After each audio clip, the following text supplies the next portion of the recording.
Ay, hello, kumusta ka?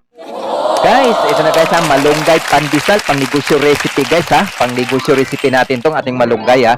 Dito guys, no improver, no preservatives, no machine needed. Okay, mano-mano lang to guys para inyo pa ring masundan. Ayan, napakaganda, napaka-smooth ng ating malunggay pandesal ano. Kalating kilo lang to guys ha. Ayan, tikman natin. Talagang masarap yan guys. Oo. Yan naman ang ating pandesal na yan guys. Talagang kalating kilo lamang. Pero pag yan napaabot yun ng isang sako yan guys, sigurado yan.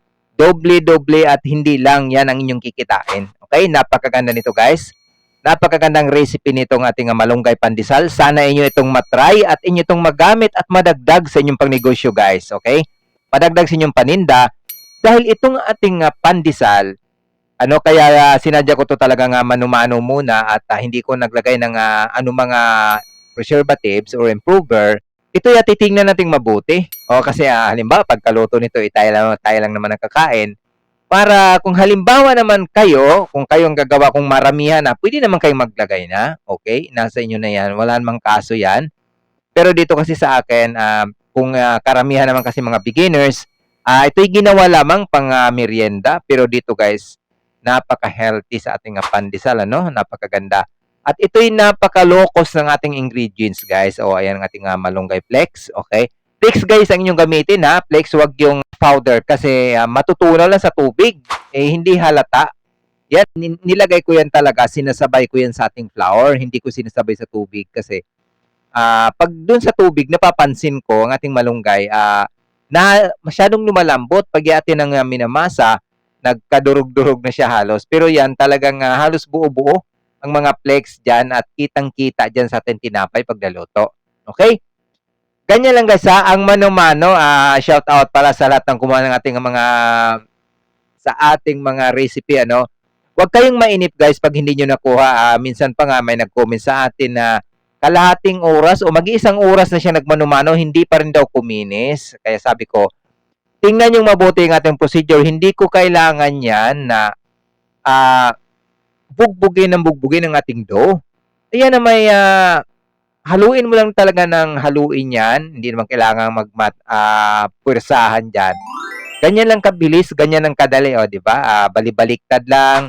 And then, pagka-kumpleto niyan sa tingin natin, ayos na, ay nasa 5 minutes lang, pwede na nga. May matagal na nga yan. Ngayon, paalsahin na natin yan, guys. Pag nag-set na ang ating yes, yun ang gumagawa dyan sa ating yes, ano? Siya na yung bahala dyan, okay? Ngayon, kailangan lang yan siyang makaalsa para nag-combine na yung ating mga lahat ng ingredients. Diyan na natin siya bilog-bilugin lang. Okay? Yan, paalsahin natin. Mahalaga ang resting sa isang oras nating resting. Oo. Pero imagine 10 grams sa kalating kilo, talagang napakabilis niyan. O, napakabilis. Ayan, alsado na. Subukan yung ilubog ang inyong kamay niyan, guys. O, kaya malinis ang ating kamay, malinis ang ating kamay. Ayan, di ba? Alsado na. Sign na yan na talagang pwede na natin siyang i-divide yan. Oo, i-divide natin yan para atin na siyang bilog-bilogin lamang. Tingnan nyo guys sundan yung mabuti ang aking procedure dyan. Napakasimple. Walang kapagod-pagod. Okay? Ayan, dahil sobrang lambot ang ating timpla. O, ganun lang, di ba? Pabilog-bilog lang yan. Nagdadas tayo ng flour. Napakaganda niyan. O, di ba? O, pag ganyan, pag sa pakiramdam nyo, expanded na siya at pakiramdam hawakan natin makinis na, isit aside na natin yan. Okay? Guys, habang nagbibilog tayo, huwag kalimutang i-like, i-follow ang ating Learn Baking with DCG Facebook page. At huwag nyo ding kalimutang i-subscribe ang ating Learn Baking with DCG YouTube channel. O kasi doon man, napakadami din nating mga baking tutorial recipes kumplito po. O sa lahat ng nag-comment sa ating YouTube channel maraming salamat Maraming salamat sa inyo guys. Ayan paalsahin lang natin yan ng 10 minutes lang. O kahit na hindi abot 10 minutes, pwede na rin yan kasi mabilisan nga yung ating gawa. Okay, titingnan natin. O ayan, di ba? Alsadong-alsado na. Ganun lang kasimple guys. Hindi mo dapat paghirapan ng todo yan. I-divide natin yan. Kasi ito'y pang 5 piso o pang 5 piso. Ang timbang ko dito almost 35 grams sa ating pang 5 piso. Pero depende naman yan kung magkano ang inyong bintahan. Pero ito sa akin, ito pag sosyaling lugar hindi mo halos maibenta ito ng 10 pesos per pieces.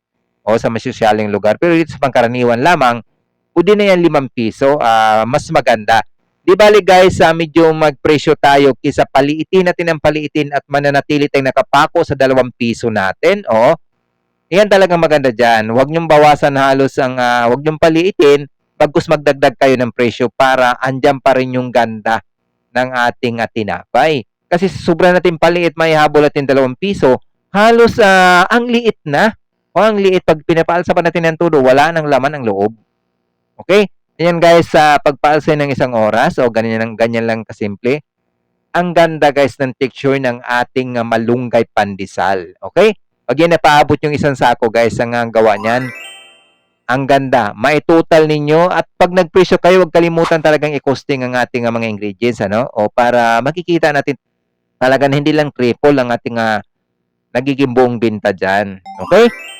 Ayan, lulutuin lang natin sa 14 minutes sa 150 ang ating temperature. Ayan, maraming salamat guys sa inyong mga pag-follow sa ating mga recipe and procedures, sa ating mga followers dyan. Maraming salamat. Huwag kalimutang i-share ang ating videos para makatulong tayo.